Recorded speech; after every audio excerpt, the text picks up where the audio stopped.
Magandang umaga po sa inyong lahat. Isa pong pribilehiyo, ang mabigyan ng pagkakataon na makapagsalita para sa minamahal nating pumanaw na. Ako po si Joanne Halig at dati po akong library worker ni Ma'am Rolyoda doon sa ating Bible School sa Baguio sa PNC, formerly known as LNBC. Naging worker po ako ni Ma'am Rolyoda sa loob ng 4 na taon at doon ko po nakilala si Ma'am Rolyoda. I know Ma'am Rolyoda as a caring person. Napaka-caring niya pong tao. Every time po na mayroong magbe-birthday sa amin ng mga workers niya, she would always invite us for dinner and sometimes merienda. At si Ma'am Rolyoda po, she values honesty and dedication. Parati niya po kaming nire-remind as, her workers sa library na gawin namin yung aming best. Kapag, turn namin na magbabantay ng library dapat hindi lang kami tayo lang dun sa counter kundi, may ginagawa din kami at the same time. At, dapat, nagiging honest kami 'no, kung mayroon mga binabayad man na mga pera, she would always remind us to be honest all the time. At, yang values na yan ay nakuha ko po sa kanya and I always, encourage myself na mamuhay ng mayroong honesty and dedication. Si Ma'am Rolyoda po hindi po marunong mag-hide ng kanyang emotions 'no, yung face niya, nire-reflect niya kung ano ang kanyang emotions. And, I love seeing her, smile and laugh. Napaka-pure ng kanyang, smile.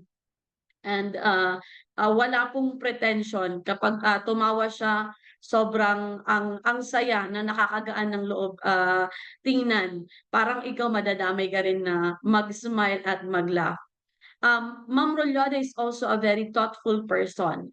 Kahit po nung nandun na sila sa Amerika and, she would visit, PNC, parati po yang may pasalubong sa mga kakilala niya.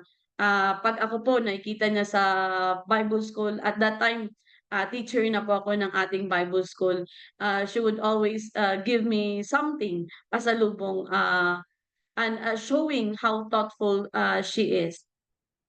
Nitong recent lang po, message her sa, Facebook, sa Messenger, asking help, financial help sa, project namin sa church, sa Tadyangan Church of the Nazarene, and she did not hesitate na mag-donate ng pera para doon sa project namin, sa ating church, sa Church of the Nazarene sa Tadyangan. And, ginawa niya po yun ng walang hesitation.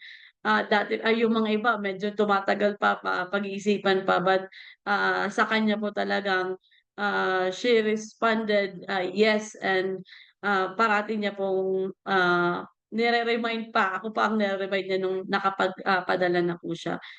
I love, how she lived her life 'no, na isang testimony po, isang encouragement sa akin.